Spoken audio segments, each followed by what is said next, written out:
పరమేశ్వర స్వరూపమైన సభకి నమస్కారం. పుష్పక విమానంలో నంది గ్రామానికి ఎత్తించినటువంటి రామచంద్ర ప్రభువు యొక్క పాదములకు పాదుకలు తొడిగిన వాడై భరతుడు రామచంద్రమూర్తితో అంటున్నాడు, శిరస్యంజలి మాధాయ కైకేయ్యానందవర్ధన బభాషే భరతో జ్యేష్టం రామం సత్యపరాక్రమం. ఇక్కడ కైకేయ్యానందవర్ధన అంటారు భరతుణ్ణి. అంటే కైకేయి యొక్క ఆనందమును వృద్ధి చేసినవాడు. సాధారణంగా కొడుకుకి ఉన్నటువంటి పేరు సంస్కృతంలో నందనుడు అని, అంటే ఆనందమును కల్పిస్తాడు తల్లిదండ్రులకి. అందుకే దేవకీ నందనుడు, పార్వతీ నందనుడు. నందన శబ్దాన్ని తల్లితో కలిపి వేస్తారంటే తల్లికి ఆనందమునిచ్చేటటువంటి వాడై ఉంటాడు అని.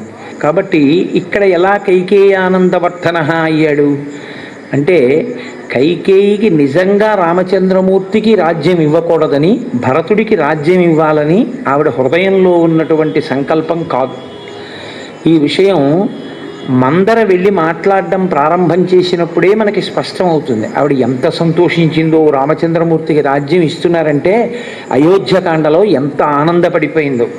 కానీ మందర లేనిపోయినటువంటి భయాన్ని సృష్టించి ఆమె మనసుని కదిలిపోయేటట్టుగా చేసింది. అందుకే దశరథ మహారాజు గారు దర్శనం ఇచ్చినప్పుడు రామచంద్రమూర్తికి, రామ, దేవతల యొక్క సంకల్పం ఇది, నేను పెట్టిన ముహూర్తానికి పట్టాభిషేకం జరగకూడదు అని దేవతలు నిర్ణయించారు. అందుకే నేను పెట్టుకున్న ముహూర్తం భగ్నమైపోయింది. అయిపోయి నువ్వు అరణ్యవాసానికి వెళ్ళావు. నువ్వు అరణ్యవాసానికి వెడితే తప్ప రావణవధ జరగదు అని సంకల్పించిన దేవతలు కైకేయి చేత ఆ కోరిక కోరేటట్టు చేశారు అని చెప్పారు. కాబట్టి నిజానికి కైకేయికి రామచంద్రమూర్తి యొక్క పట్టాభిషేకాన్ని పాడు చేయాలన్న ఉద్దేశ్యం కానీ, భరతుడికి రాజ్యం ఇవ్వాలన్న కోరిక కానీ లేని తల్లి ఆవిడ.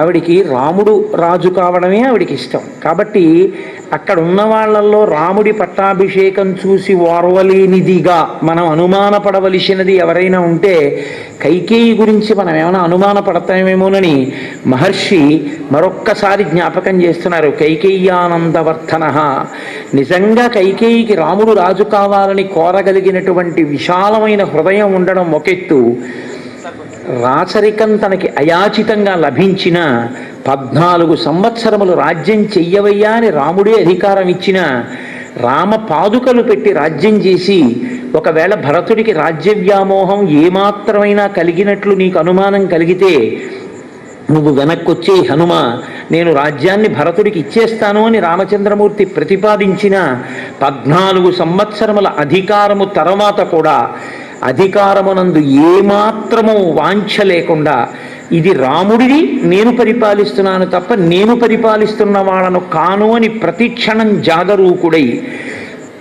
ఏపాటి అభిజాత్యమో పెంచుకోకుండా రామ కింకరుడుగా మిగిలిపోయినటువంటి మహాపురుషుడు భరతుడు. ఆయన అలా ఉండబట్టి కైకేయి యొక్క కోరిక ఇవాళ తీరుతోంది. కాబట్టి ఆయన కైకేయ్యానందవర్ధన శిరస్యంజలి మాధాయ. ఇప్పటిదాకా తాను అధికారంలో ఉన్నాడు, తానే పరిపాలన చేశాడు. అయినా రాముణ్ణి చూసేటప్పటికీ ఎంత వినయం అంటే ఆయనకి శిరస్యంజలి మాధాయ. ఇది భరతుడు మళ్ళీ మనకి చూపిస్తాడు.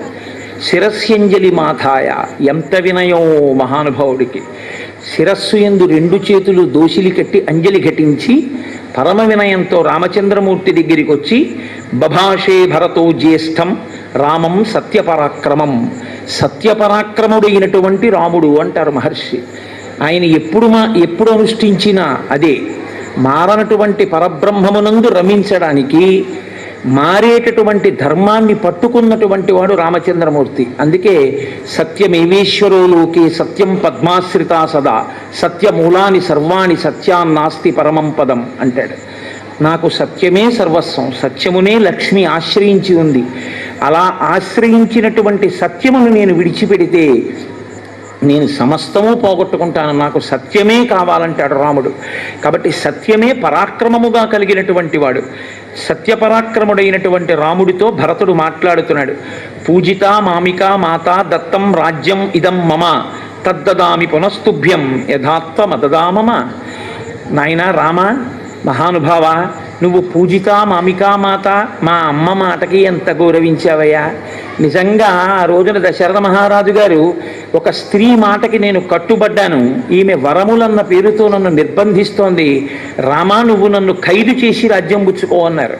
అయినా సరే నాకు నాన్నగారు మిమ్మల్ని ఖైదు చేసి రాజ్యం పుచ్చుకోవడం కాదు, మిమ్మల్ని సత్యమునందు నిలబెట్టిన వాడు కొడుకని, అమ్మా పుట్టినప్పటి నుంచి నన్ను చూస్తున్నావు, రాజ్యమే కావాలంటే తల్లి నువ్వు నాన్నగారిని వరాలు అడగాల అమ్మా, నువ్వు పిలిచి చెప్తే నేను వెళ్ళిపోనా అమ్మా, నాకు ఇవన్నీ అక్కర్లేదమ్మా అని నహమర్ధపరో దేవీ లోకమా వస్తుముత్సహి విద్ధిమాం ఋషిభి తుల్యం కేవలం ధర్మమాస్థితం అంటాడు మహానుభావుడు అయోధ్యకాండలో.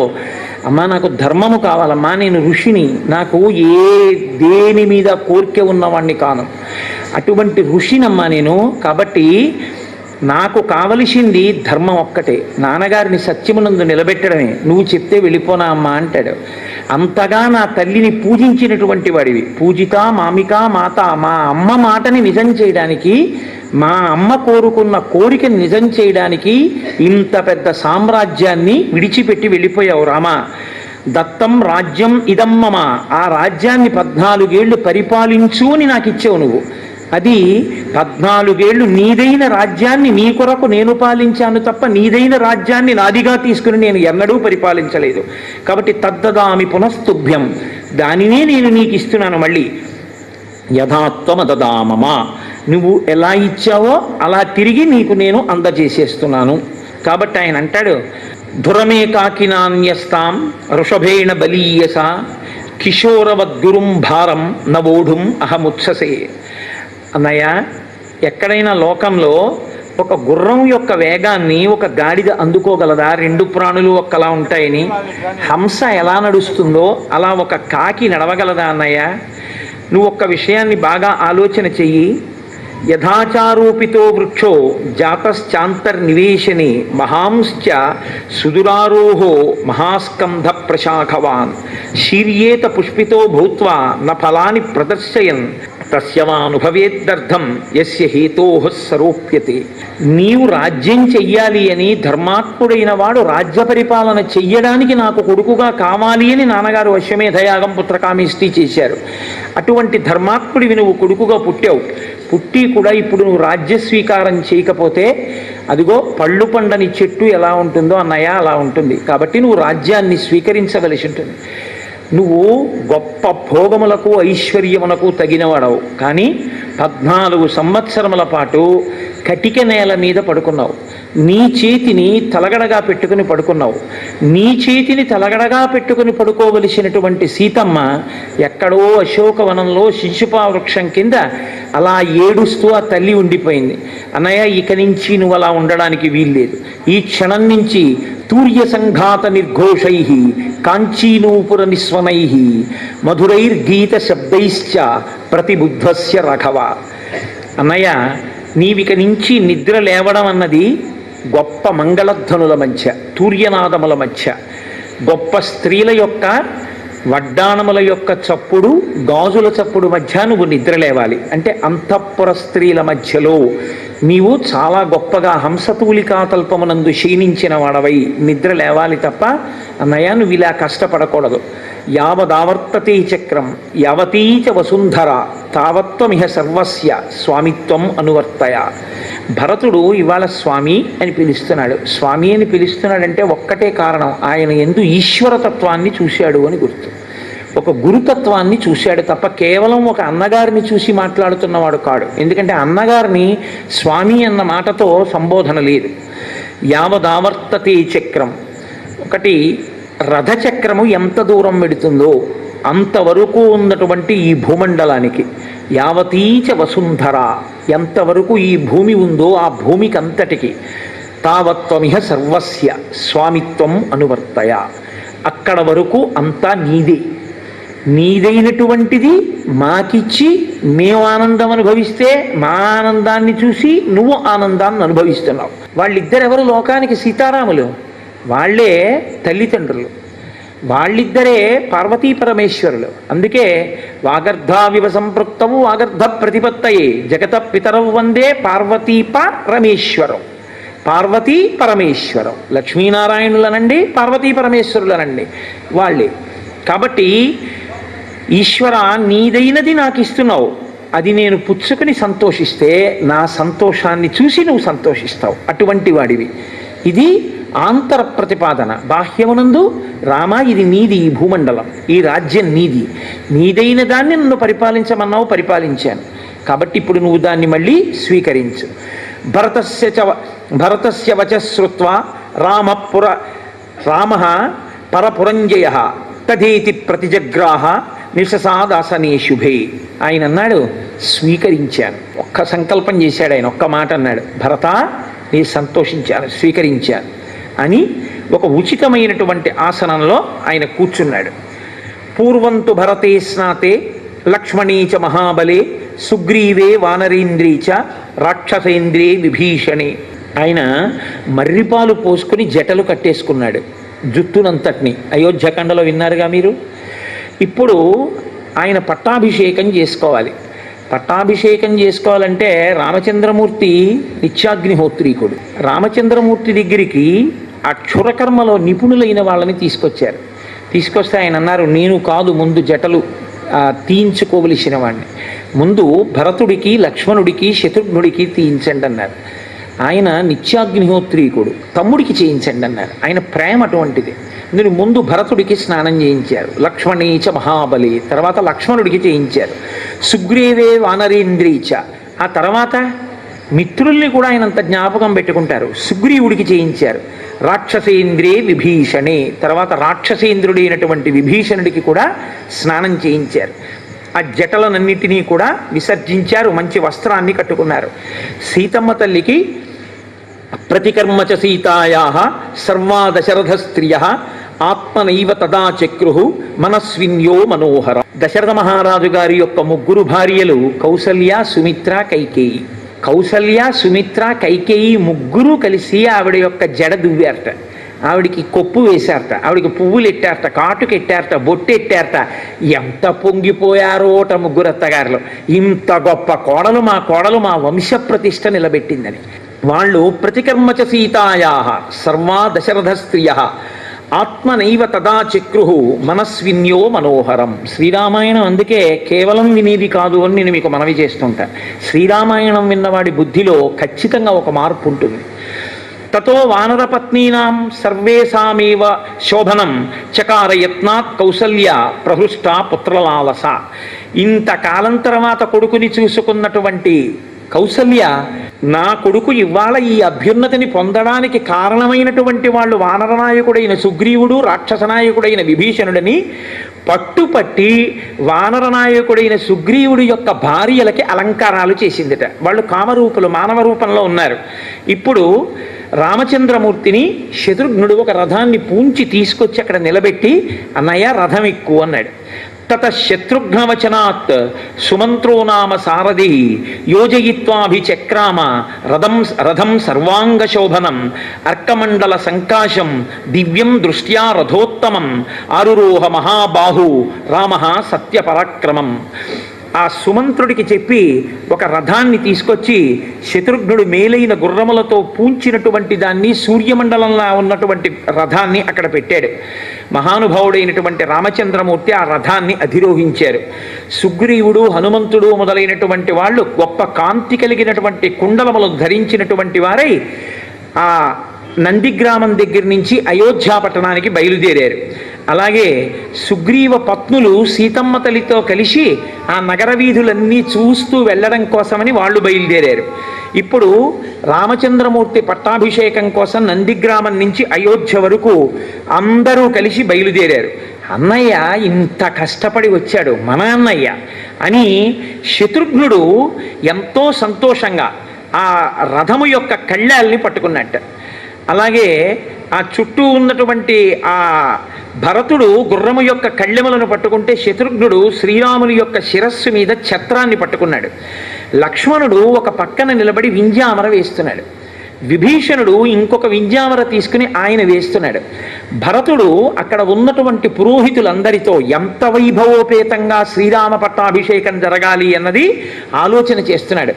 ఇంత సంతోషంగా ఈ అన్నదమ్ములందరినీ చూస్తేట ఇద్దరి కళ్ళమ్మట నీళ్లు కారేట. ఒకడు సుగ్రీవుడు, ఇంకొకడు విభీషణుడు. ఇప్పుడు ఆ రథం బయలుదేరింది. మహర్షులు, మరుద్గణములు, దేవతలు అందరూ ఆకాశంలో నిలబడి రామచంద్రమూర్తి యొక్క పట్టాభిషేకాన్ని చూస్తున్నారు. నందిగ్రామం నుంచి ఊరేగింపు బయలుదేరింది అయోధ్య వరకు. రాజైన వాడు పెద్దవాడు మహానుభావుడు కాబట్టి దశరథ మహారాజు గారు కూర్చునేటటువంటి శత్రుంజయము అనేటటువంటి ఏనుగు మీద సుగ్రీవుణ్ణి కూర్చోపెట్టి ముందు భాగంలో ఆయన్ని నడిపించారు. తూర్యవాద్యములు, కరతాళధ్వనులు చేసేవాళ్ళు, మంచి స్వస్తివాక్యాలు పలికేటటువంటి బ్రాహ్మణోత్తములు ఆ ముందర వెడుతున్నారు. అక్షతలు పట్టుకున్నటువంటి వాళ్ళు కొందరు, బంగారు పాత్రలు పట్టుకున్న వాళ్ళు కొందరు. ఆ ముందు ఆవులు నడుస్తున్నాయి. ఆవుల వెనక కన్యలు నడిచారు. అక్షతం జాతరూపంచ గావః కన్యాస్తథా ద్విజాః నరా మోదకహస్తాశ్చ రామస్య పురతో యయుః. ఆ వెడుతున్నటువంటి వాళ్ళ చేతుల్లో పాత్రలు పట్టుకుని పాత్రల్లో మధుర పదార్థాలు, పిండి వంటలు పట్టుకున్నారు. ముందు కన్యలు వెడుతున్నారు, కన్యల వెనక సువాసినులు వెడుతున్నారు, సువాసినుల వెనక పురుషులు వెడుతున్నారు, మధ్యలో రామచంద్రమూర్తి రథంలో కూర్చుని వెడుతున్నారు. ఆ వెనక మళ్ళీ కొంతమంది ఊరు పెద్దలు ఉన్నారు. ఎలా ఊరిరిగింపు వెళ్ళాలి అన్నది కూడా మనకి రామాయణం నేర్పుతుంది. రామచంద్రమూర్తి పట్టాభిషేకంలో ఆశ్చర్యకరమైనటువంటి ఘట్టం ఏమిటో తెలుసా అండి? జాంబవాంశ్చ హనూమాంశ్చ వేగదర్శీచ వానరాహ వృషభశ్చైవ కలశాన్ జలపూర్ణాన్ అథానయన్. 500 నదుల జలములు ఉంటే పట్టాభిషేకం చేసేటప్పుడు బాగుంటుంది అన్నారు. పట్టాభిషేకం వేరు, ఈశ్వరుడికి మామూలుగా చేసే అభిషేకం వేరు. పట్టాభిషేకం చేసేటప్పుడు తప్పకుండా కన్య కలశ పట్టుకుని మంగళధ్వనితో వచ్చి కలశ ఇవ్వాలి అభిషేకానికి. కన్యలు తీసుకొచ్చిన కలశతో అభిషేకం చెయ్యాలి. 500 నదుల జలాలు తీసుకురావడం అంటే సాధ్యమయ్యే విషయం కాదు. కాబట్టి ఏం చేస్తారంటే మంత్రపురస్సరంగా ఆవాహన చేస్తారు. గంగేచ యమునే చైవ గోదావరి సరస్వతి నర్మదే సింధు కావేర్యౌ జలేస్మిన్ సన్నిధింకురు అంటే వస్తున్నాయనే కదా మన నమ్మకం. మంత్రం మనకు ఆ శక్తి ఉంది కాబట్టి అలా ఆవాహన చేస్తారు. కానీ రామచంద్రమూర్తి పట్టాభిషేకంలో అలా చేయలేదు. ఎందుచేత అంటే అత్యంత బలమైన వానరులు ఉన్నారు. భరతుడు అన్నాడు, మా అన్నయ్య పట్టాభిషేకానికి 500 నదుల జలాలు కావాలన్నాడు. వెంటనే సుగ్రీవుడు వానరోత్తములందరినీ పిలిచి మీ అందరూ వెళ్ళి 500 నదుల జలాలు తీసుకురండి అన్నాడు. వాళ్ళు సూర్యోదయంలో బయలుదేరారు, బ్రాహ్మీ ముహూర్తంలో. అంతే, చక్కగా పట్టాభిషేకం వేళటికి మంటపంలోకి 500 నదుల జలాల్ని వాళ్ళు తీసుకొచ్చారు. ఎలా తీసుకొచ్చారో తెలుసా అండి? మామూలుగా తీసుకురాలేదు. పట్టాభిషేక సర్గందుకే శ్రీరామనవమి నాడు పారాయణ చేస్తారు. ఏ దిక్కుకు వెళ్ళినప్పుడు ఏ పవిత్ర వస్తువు కనపడితే దాన్ని ఆచ్ఛాదించి తీసుకొచ్చారు. ఎర్రచందనపు కొమ్మలు కనపడ్డాయి అనుకోండి, వాళ్ళు తెస్తున్న కలశ మీద ఎర్రచందనపు కొమ్మలని ఆచ్ఛాదించి తీసుకొచ్చారు. అలా ఆ నదుల జలాల్ని తీసుకొచ్చారు. నదీ శతానాం పంచానాం జలం కుంభేషు చాహరన్. 500 నదుల జలాలతో అభిషేకం జరిగిన వాడు రామచంద్రమూర్తి ఒక్కడే. పూర్వాత్ సముద్రాత్ కలశం జలపూర్ణమధానయత్ సుషేణ సత్వసంపన్న సర్వరత్న విభూషితం. సుషేణుడు పూర్వ దిక్కు అంటే తూర్పు దిక్కుకి వెళ్ళి అక్కడ ఉన్నటువంటి సముద్ర జలాల్ని తీసుకొచ్చాడు. వృషభో దక్షిణాత్తూర్ణం సముద్రాజ్జలమహారత్ రక్తచందన శాఖాభి సమృతం కాంచనం ఘటం. ఆయన వృషభుడు దక్షిణ దిక్కుకి వెళ్ళాడు. సముద్రాజ్జలమహారత్ అక్కడి నుంచి ఆ దక్షిణ సముద్రంలో ఉండేటటువంటి నీళ్లు తీసుకొస్తూ దక్షిణ దిక్కున రక్తచందన వృక్షాలు, ఎర్రచందన వృక్షాలు ఎక్కువగా ఉంటాయి కాబట్టి ఓ కొమ్మ ఒక దాన్ని విరిచి ఆ కలశ మీద పెట్టి పట్టుకొచ్చాడు చక్కగా. గవయ పశ్చిమాత్తోయం అజహార మహార్ణవాత్ రత్నకుంభేన మహతా శీతం మారుత విక్రమ. గవయుడు పశ్చిమ దిక్కుకు వెళ్ళి అక్కడ ఉండేటటువంటి చల్లటి సముద్ర జలాల్ని తీసుకొచ్చాడు. ఉత్తరాచ్య జలం శీఘ్రం గరుడానిల విక్రమ ఆజహార సధర్మాత్మా నిల సర్వ గుణాన్విత. హనుమ 500 నదుల జలాలు తీసుకొచ్చేటప్పుడు గబగబా వెళ్ళి నీళ్లు పట్టుకొచ్చారు. మళ్ళీ ఆయనే ఉత్తర దిక్కుకు వెళ్ళి ఉత్తర దిక్కున ఉన్నటువంటి సముద్ర జలాల్ని కూడా తీసుకొచ్చారు. ఇప్పుడు చక్కగా 4 వైపులా ఉన్నటువంటి సముద్ర జలాలు 500 నదీ జలాలు తీసుకొచ్చి అక్కడ పెట్టారు. మహాత్ములైనటువంటి ఋషులు వచ్చారు. వశిష్ఠో వామదేవశ్చ జాబాలి రథకాశ్యప కాత్యాయన సుయజ్ఞశ్చ గౌతమో విజయస్తథ. అక్కడకు వచ్చినటువంటి వాళ్ళు వశిష్ఠుడు, వామదేవుడు, జాబాలి, కాశ్యపుడు, కాత్యాయనుడు, సుయజ్ఞుడు, గౌతముడు, విజయుడు మొదలైనటువంటి మహర్షులు వచ్చారు. అభ్యసించన్ నరం వ్యాఘ్రం ప్రసన్నేన సుగంధిన సలిలేన సహస్రాక్షం వసవో వసమం యథ. ఆయనని ఆ కలశల యందు ఓషధీరసములను నింపారు. కాబట్టి ఇప్పుడు ఆ పట్టాభిషేకం చేశారట రామచంద్రమూర్తికి, అంతే లోకం అంతా చల్లబడిపోయింది అన్నాడు. ఒక్కసారి చల్లబడిపోయింది. అంటే ఆ రామచంద్రమూర్తి యొక్క శక్తి అటువంటిది. పట్టాభిషేకం జరిగితే రాజారాముడైన, కాబట్టి ఆయన రాజారాముడు కాగానే లోకమంతా చల్లబడిపోయింది. అందరి మనసులు ప్రసన్నమైపోయాయి. బ్రహ్మణా నిర్మితం పూర్వం కిరీటం రత్నశోభితం అభిషిక్త పురాయేన అనుక్తం దీప్త తేజసం. అప్పుడు కిరీటములను తీసుకొచ్చి ఒక వేది మీద ఉంచారు మొట్టమొదట. ఇదే మకుటధారణ సర్గ అంటారు. ఈ సర్గనే, పట్టాభిషేక సర్గనే మకుటధారణ సర్గ అని కూడా పిలుస్తారు. ఇది యథార్థంగా ఏమిటంటే శ్రీరామనవమి నాడు కళ్యాణం చెయ్యడం ఎంత అవసరమో మకుటధారణ సర్గ పారాయణ చేయడం అంత అవసరం. ఈ కిరీటధారణ సర్గకి సంబంధించినటువంటి 3 శ్లోకాలు ఉంటాయి. ఈ 3 శ్లోకాల్ని అందరితోటి చెప్పిస్తారు ఒకసారి. మిగిలిన సర్గ ఎవరు వచ్చి దాన్ని ప్రవచనం చేస్తున్నారో ఆయన ఆ సర్గనంతటినీ చెప్పేస్తారు. కానీ శ్లోకాలు మాత్రం అందరితోటి చెప్పిస్తారు. కాబట్టి వాల్మీకి మహర్షి అంటారు, బ్రహ్మణా నిర్మితం పూర్వం కిరీటం రత్నశోభితం. రత్నముల చేత శోభించేటటువంటి ఆ కిరీటము చతుర్ముఖ బ్రహ్మగారి చేత నిర్మింపబడినటువంటి కిరీటము. తస్యాన్వవాయే రాజానః క్రమాద్యేనాభిషేచితాః సభాయాం హేమక్లుప్తాయాం శోభితాయాం మహాధనైః. అనేక మంది జనులతో శోభిస్తూ రత్నములతో వజ్రములతో శోభిస్తున్నటువంటి ఆ వేదిక మీద రామచంద్రమూర్తికి ధారణ చేయించేటటువంటి ఆ కిరీటాన్ని తీసుకొచ్చి అక్కడ పెట్టారు వశిష్ఠ మహర్షి. రత్నైర్ నానా విధిశ్చైవ చిత్రితాయాం సుశోభనై నానారత్నమయే పీఠే కల్పయిత్వా యథావిధి. అనేకమైన రత్నములు పొదగపడినటువంటి స్వర్ణ కిరీటం ఆ కిరీటము. కిరీటేన తతపశ్చాత్ వశిష్ఠేన మహాత్మన ఋత్విగ్భిర్భూషణైశ్చైవ సమయోక్షత రాఘవ. మిగిలినటువంటి వారందరూ ఏకకంఠంతో స్వస్తివాచకం పలుకుతుండగా వశిష్ఠ మహర్షి తన చేతులతో ఆ కిరీటాన్ని రామచంద్రమూర్తి యొక్క శిరస్సు మీద అలంకరించారు. అది మకుటధారణము అంటారు. అటువంటి స్థితి రామచంద్రమూర్తి ఆ రోజున పొందారు. ఈ శ్లోకాలని పట్టాభిషేకం చెప్పేటప్పుడు నేను చెప్పడం కాదు, ఎవరెవరు ఇవన్నీ చెప్తారో ఈ శ్లోకాలని అందరూ చెప్పినప్పుడు ఏమవుతుందంటే పట్టాభిషేకంలో వాళ్ళందరి పట్ల రాముడు రాజారాముడై వాళ్ళని ఆయనే పరిపాలించి కాపాడతాడు అని పెద్దల వాక్కు. కాబట్టి నేనంటాను, మీరు అనండి. బ్రహ్మణా నిర్మితం పూర్వం కిరీటం రత్నశోభితం అభిషిక్తః పురాయేవ మనుస్తం దీప్తతేజసం. మళ్ళీ ఒక్కసారి అనండి. బ్రహ్మణా నిర్మితం పూర్వం కిరీటం రత్నశోభితం అభిషిక్త పురాయేవ మనుస్తం దీప్తతేజసం తస్యాన్వవాయే రాజానః క్రమాద్యేనాభిషేచితాః సభాయాం హేమక్లుప్తాయాం శోభితాయాం మహాధనైః రత్నైర్నానా విధిశ్చైవ చిత్రితాయాం శిశోభనైః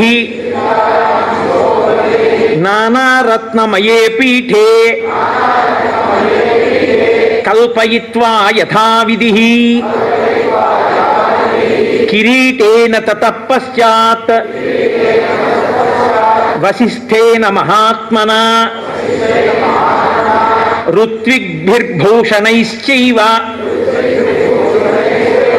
సమయోక్ష్యత రాఘవః. ఇప్పుడు శత్రుఘ్నుడు స్వామికి శుభప్రదమైనటువంటి తెల్లని ఛత్రమును పట్టుకున్నాడు. సుగ్రీవుడు తెల్లని వింజామరలతో వీస్తున్నాడు. విభీషణుడు చంద్రకాంతులీనుతున్నటువంటి మరొక వింజామరని తీసుకున్నాడు. దేవేంద్రుడు వాయువు చేత అతి సుందరమైనటువంటి 100 పద్మములతో కూడినటువంటి ఒక హారాన్ని పంపించాడు. పట్టాభిషేకం జరిగినటువంటి రోజు మధ్యాహ్నం గంధర్వులు గానం చేశారు. ఎంతో సంతోషించారు. లోకమంతా చల్లబడిపోయింది. అందరి మనసులు చల్లబడిపోయాయి. ఎక్కడ చూసినా ఆనందమే. లక్షల సంఖ్యలో గుర్రములను, పాడియావులను, గోవులను, వందల కొలది వృషభములను బ్రాహ్మణోత్తములకు దానం చేశాడు రామచంద్రమూర్తి. 30 కోట్ల బంగారు నాణ్యములను, అమూల్యమైనటువంటి ఆభరణములను, వస్త్రములను ద్విజవరులకు పంచి ఇచ్చాడు. సుగ్రీవుడికి మణులు పొదిగినటువంటి ఒక గొప్ప హారాన్ని బహూకరించాడు. వైఢూర్యమణి చిత్రేచ వజ్రరత్న విభూషితే వాలిపుత్రాయ ధృతిమాన్ అంగదాయ అంగదే దదౌ. మంచి రత్నములు, వైఢూర్యములు, వజ్రములు పొదగబడినటువంటి అంగదములను అంటే భుజకీర్తులను అంగదుడికి ఇచ్చాడు. అందరికీ అన్నీ ఇచ్చేశాడు. సీతమ్మ తల్లికి కూడా బహుమానం చేశాడు రామచంద్రమూర్తి. ఇంతమంది ఇన్ని పుచ్చుకున్నాక మా అమ్మ సీతమ్మ మెడలోంచి ఒక ముత్యాలహారాన్ని తీసి చేత్తో పట్టుకుని ఇలా రాముడి వంక చూసింది. మాట్లాడితేనే అర్థమవుతుందా? ఆయన మనస్సు ఆవిడి దగ్గరుంది, ఆవిడ మనస్సు ఆయన దగ్గరుంది. అస్యాదేవ్యా మనస్తస్మిన్ తస్య చాస్యాం ప్రతిష్ఠితం తేనేయం సచి ధర్మాత్మ ముహూర్తం అపి జీవతి. ఒకరి మనస్సు ఒకరి దగ్గర ఉన్న దాంపత్యం ఆ దాంపత్యం. కాబట్టి వెంటనే రాముడు అన్నాడు, సీత నువ్వు ఆ హారాన్ని మెళ్ళలోంచి ఎందుకు తీశావో నాకు తెలుసు.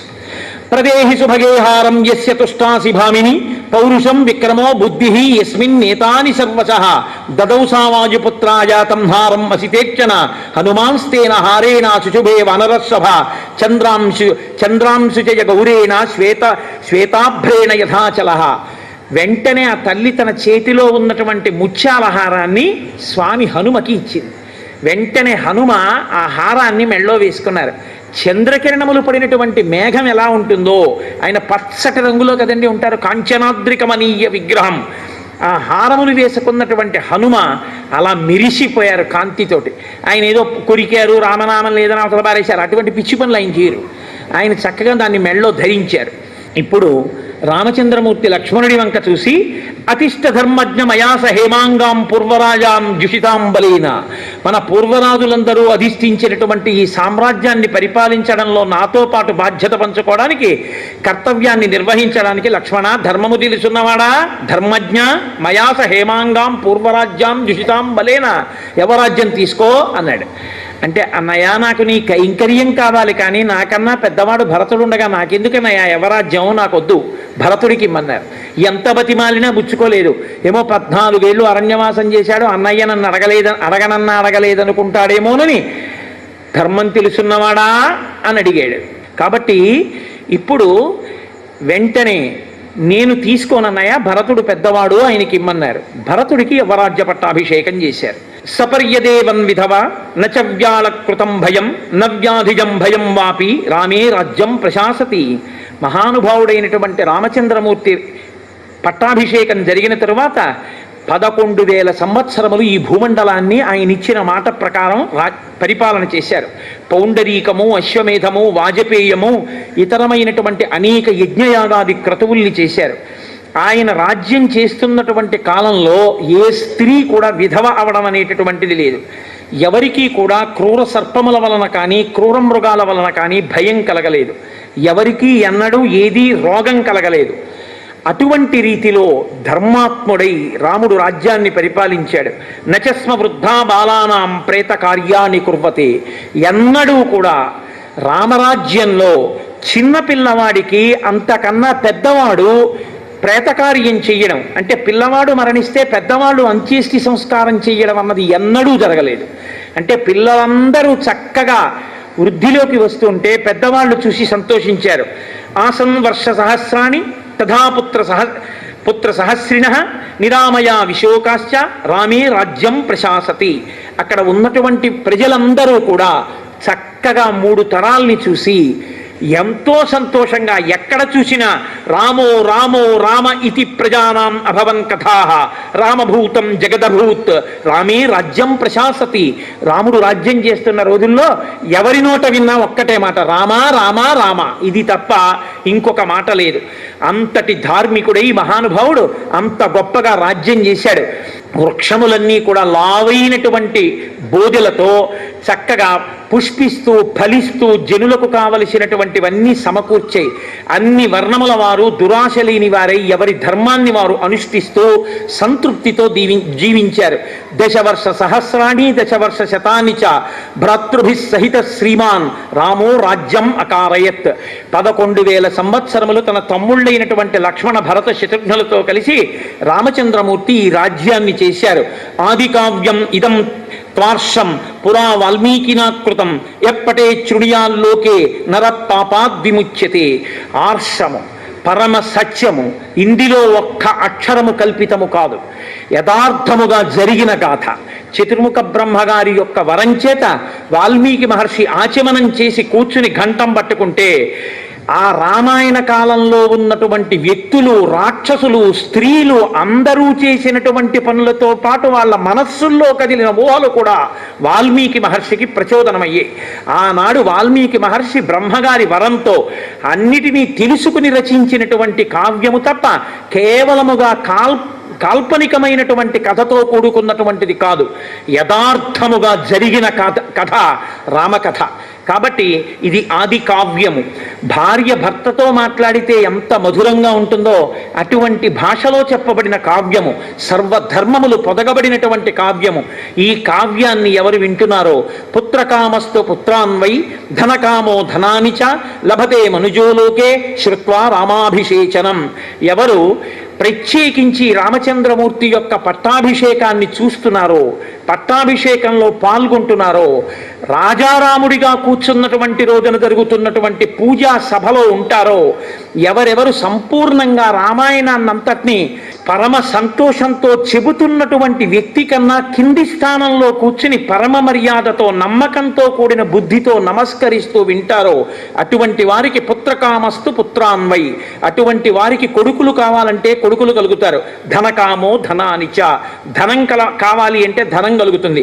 మహీం విజయితే రాజా, ఈ భూమండలాన్ని గెలవాలి అని రాజులు అనుకుంటే రామాయణాన్ని వింటే వాళ్ళు భూమండలాన్ని గెలుస్తారు. రిపుంశ్చాప్యధితిష్టతి, శత్రువుల్ని గెలుస్తారు. రాఘవేణ యథామాత సుమిత్రా లక్ష్మణేన చ భరతేనైవ కైకేయీ జీవపుత్రాస్తథా స్త్రియః భవిష్యంతి సదానంద పుత్ర పౌత్ర సమన్వితాః. కౌసల్య, సుమిత్ర, కైకేయి ఎలా కొడుకులతో చక్కగా కొడుకులు బ్రతికుండగా ఆ కొడుకుల్ని చూసి సంతోషించి ప్రయోజకులైన కొడుకులని తల్లి సంతోషించిందో అలా రామాయణాన్ని పఠనం చేసినటువంటి వాళ్ళందరికీ కూడా బిడ్డలు ప్రయోజకులై ఆ తల్లులు ఆనందాన్ని పొందుతారు. శ్రుత్వా రామాయణమిదం దీర్ఘమాయుష్య విందతి రామస్య విజయం చైవ సర్వం అక్లిష్టకర్మణః. ఎవరు హేళగా పనులు చేయగలిగినటువంటి రామచంద్రమూర్తి యొక్క వైభవంతో కూడిన ఈ రామాయణాన్ని, సంపూర్ణ రామాయణాన్ని వింటున్నారో అటువంటి వారు దీర్ఘాయుర్దాయాన్ని పొందుతారు. సమాగమం ప్రవాసాంతే లభతే చాపి బాంధవైః ప్రార్థితాంశ్చ వరాన్ సర్వాన్ ప్రాప్నుయాదిహ రాఘవాత్. ఎవరు ఈ రామాయణాన్ని వింటున్నారో అటువంటి వారికి దూరదేశంలో ఉన్నటువంటి వారితో సమాగమం సిద్ధిస్తుంది. వారు తొందరలో తమకి అత్యంత ప్రాణప్రియులైన వారెవరున్నారో వాళ్ళని కలుసుకుంటారు, కలుసుకుని సంతోషాన్ని పొందుతారు. శ్రవణేన సురాహ సర్వే ప్రీయంతే శృణ్వతాం వినాయకాశ్చ శామ్యంతి గృహే తిష్టంతి యస్య వై. ఎవరైతే ఈ రామాయణాన్ని వింటున్నారో అటువంటి వారి ఎడల దేవతలందరూ ప్రసన్నులవుతారు. అటువంటి వారి ఎడల ఏవైతే ఉగ్రమైనటువంటి భూతములు ఉన్నాయో అవన్నీ కూడా ఉపశాంతి పొందుతాయి. అరిష్టమైనటువంటి గ్రహములు తాము ఇచ్చేటటువంటి ఫలితములు ఏ ఉంటాయో ఆ ఫలితములు ఇవ్వకుండా ఆపు చేసి వాళ్ళు అభ్యున్నతిని పొందుతారు. విజయేత మహీం రాజా ప్రవాసీ స్వస్తిమాన్ వ్రజేత్ స్త్రియా రజస్వలాహ శ్రుత్వా పుత్రాన్ సూయురనుత్తమాం. రజస్వలైనటువంటి స్త్రీ ఈ రామాయణాన్ని వింటే, అంటే ఇంకా బిడ్డలు పుట్టవలసినటువంటి స్త్రీ, వివాహమైనటువంటి ఆమె ఈ రామాయణ కావ్యాన్ని వింటే చాలా ఉత్తమమైనటువంటి సంతానాన్ని పొందుతుంది. పూజయంశ్చ పటేశ్చేమం ఇతిహాసం పురాతనం సర్వ పాపాత్ ప్రముచ్యేత దీర్ఘమాయురవాప్నుయాత్. ఎవరైతే ఈ శ్రీరామాయణ కావ్యాన్ని వింటున్నారో వాళ్ళకి అన్ని కోర్కెలు నెరవేరుతాయి. ఎవరికి ఏ కోర్కె తీరాలో ఏ అభ్యున్నతిని పొందాలో ఆ అభ్యున్నతి వాళ్ళకి కలుగుతుంది. అభ్యున్నతి కలగడం కాదండి, మీకు నేను ఒక యథార్థం చెప్తున్నాను. శ్రీరామాయణం వింటుండగా చేయవలసిన సంస్కారం చేయబడకపోతే ఆ సంస్కారము సశాస్త్రీయముగా చేయబడినది అవుతుంది. షష్ఠి పూర్తి చేసుకోవలసిన వాడు చేసుకోలేదనుకోండి, సంపూర్ణ రామాయణాన్ని వింటే వాడు షష్ఠి పూర్తి సశాస్త్రీయంగా చేసుకున్నట్టే. ఎవరు ఏ సంస్కారములను పొందాలో ఆ కాలంలో ఆ సంస్కారములను పొందకపోయినా రామాయణాన్ని విన్నటువంటి వాళ్ళకి ఆ సంస్కారములు పొందినటువంటి ఫలితాన్ని ఈశ్వరుడు వాళ్ళ ఖాతాలో వేస్తాడు. శ్రీరామాయణానికి అంత శక్తి ఉంది. పూజయంశ్చ పటేశ్చేమం ఇతిహాసం పురాతనం సర్వపాపాత్ ప్రముచ్యేత దీర్ఘమాయురవాప్నుయాత్. దీర్ఘమైనటువంటి ఆయుర్దాయాన్ని పొందుతారు, సర్వ పాపములు కూడా పోతాయి. ఇది అతి పవిత్రమైనటువంటి ఇతిహాసము, పురాతనమైన ఇతిహాసము. ఇతి హా అసం అంటే ఇది ఇలాగే జరిగినది.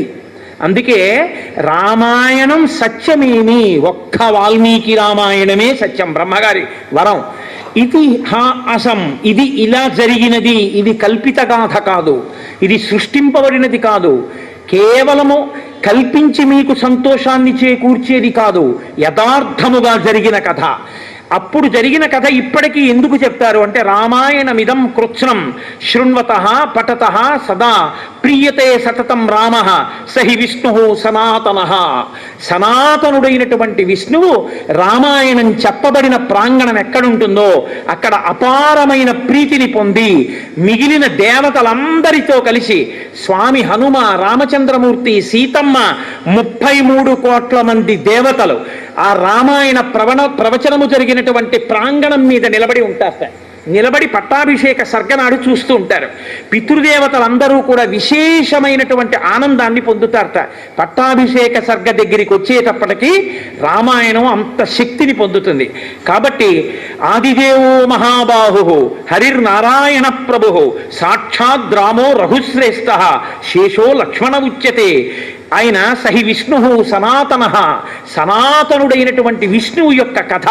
ఆయన ఆదిదేవుడు, మహాబాహు, హరి నారాయణుడు, స్వయంగా ఆయన ప్రభువు, సాక్షాత్ రామో రఘుశ్రేష్ఠ, రఘుశ్రేష్ఠుడైనటువంటి ఆ రాముడే ఆ శ్రీ మహావిష్ణువు. ఎక్కడెక్కడ రామాయణం చెప్పబడుతుందో అక్కడ ఇప్పటికీ పట్టాభిషేక సర్గనాడు దేవతలందరూ వచ్చి నిలబడవలసిందే. శ్రీరామాయణాన్ని ఎవరు వింటారో అక్కడ కుటుంబ వృద్ధి. చక్కగా విన్నటువంటి వాళ్ళకే కాదు, వాళ్ళ కుటుంబం అంతా కూడా వృద్ధిలోకి వస్తుంది. ఆ కుటుంబంలో ఉన్న వాళ్ళందరూ కూడా సుఖశాంతులు పొందుతారు. ఒక్కడు రామాయణం విన్నాడనుకోండి కుటుంబంలో, ఆ కుటుంబంలో ఉన్న వాళ్ళందరూ మంచి వార్తలు వింటారు, గొప్ప గొప్ప బిడ్డలు పుడతారు, గొప్ప గొప్ప సంతోషాన్ని పొందుతారు. అన్నీ కలిసి వస్తాయి ఈశ్వరానుగ్రహంతో. ధనధాన్య వృద్ధి పొందుతుంది. స్త్రియశ్చ ముఖ్యాః సుఖముత్తమంచ, చక్కటి సుఖాన్ని పొందుతారు. శ్రుత్వా శుభం కావ్యమిదం మహార్థం. ఈ రామాయణ కావ్యాన్ని వినడం చేత ఆయుష్యము, ఆరోగ్యము, కీర్తి, బుద్ధి, సుఖము అన్నిటినీ కూడా శ్రీరామాయణము ఇవ్వగలదు. ఇది సత్యం సత్యం పునఃసత్యం. అందుకే నరులు ఉన్నంతకాలం, ఈ లోకం ఉన్నంతకాలం రామాయణం ఉండాలి. రామాయణం ఎంతకాలం చెప్పబడుతుందో, రామాయణం ఎంతకాలం వింటారో అంతకాలము నరులకు అభ్యున్నతి, నరుడు నరుడిగా బతకడం చేతనవుతుంది అని బ్రహ్మగారు వాల్మీకి మహర్షిని ఆదేశించి పరమ కరుణార్ద్ర హృదయుడు కనుక వాల్మీకి మహర్షి చేత ఈ రామాయణ కావ్యాన్ని రచింపచేసి మనకు అందించారు మహానుభావుడు. కాబట్టి ఈ శ్రీరామాయణాన్ని విన్నవాళ్ళు ఎవరున్నారో వాళ్ళందరూ ఒక మాట అనాలి అంటారు. ఎందుకంటే తపశ్శక్తి కలిగిన వాళ్ళకైతే ఖచ్చితంగా కనపడతారు. శ్రీమన్నారాయణుడు ఇవాళ మెరిసిపోతున్నటువంటి గరుడ వాహనం మీద లక్ష్మీ సహితుడై మిగిలిన దేవతలందరితో కలిసి త్రిమూర్తులతో సహా, పితృదేవతలతో సహా పట్టాభిషేక జరుగుతున్న నాడు ఆకాశ మండలంలో వచ్చి నిలబడతారు. రాజారాముడికి పట్టాభిషేకం జరగడం అంటే ఇప్పటికీ లోకంలో అంత శక్తి కలిగినటువంటిది రామచంద్రమూర్తి యొక్క పట్టాభిషేకమే. అందుకే శ్రీరామాయణం చెప్తే తప్పకుండా పట్టాభిషేకం చేస్తారు. ఏ ద్రవ్యాలు లేకపోయినా అక్షతలతోనైనా కిరీటాదులను కల్పించి పట్టాభిషేకం చేస్తారు. పట్టాభిషేకం చేయడం అంటే ఈ భూమండలాన్నంతటి రామచంద్రమూర్తికి ఇవ్వడం. కాబట్టి విష్ణువు వచ్చి నిలబడతారు. వీళ్ళందరూ పరమభక్తులు, నా చేత పరిపాలింపబడాలని కోరుకుంటున్నారు. అందుకే రామానుగ్రహం కావాలనుకున్న వాళ్ళందరూ చెయ్యవలసిన పని మాత్రం ఒకటి చెప్పారు శాస్త్రంలో. 3 మాటలు. మీ కంఠాన్ని వంచన చేసుకోకుండా, మీ కంఠం పలికితే ఎంత గట్టిగా మీరు పలకగలరో అంత గట్టిగా అరిచి 3 మాటలు చెప్పాలి. నేను చెప్తాను, మీరు చెప్పండి. బలం విష్ణోః ప్రవర్ధతాం, బలం విష్ణోః ప్రవర్ధతాం, బలం విష్ణోః ప్రవర్ధతాం. శ్రీ మహావిష్ణువునకు బలము కలుగుగాక. ఈ మాటలు అన్నప్పుడు స్వామి ఎంతో ఆనందిస్తారట, ఎంతో ఉల్లాసాన్ని పొందుతారు. ఇప్పుడు మనందరం ఆయన కింకరులం. ఇక మన బాధ్యతలు, మనం చెయ్యవలసినవన్నీ హాయిగా ఆయన ఛత్రఛాయల్లో పెట్టుకుని మనని కాపాడి ఆయన రక్షిస్తారు. మీరు విశ్వాసాన్ని పొందండి. తప్పకుండా రామానుగ్రహంతో, ఆ సీతమ్మ తల్లి అనుగ్రహంతో మనందరం హాయిగా ఆనందంగా ఉండగలం.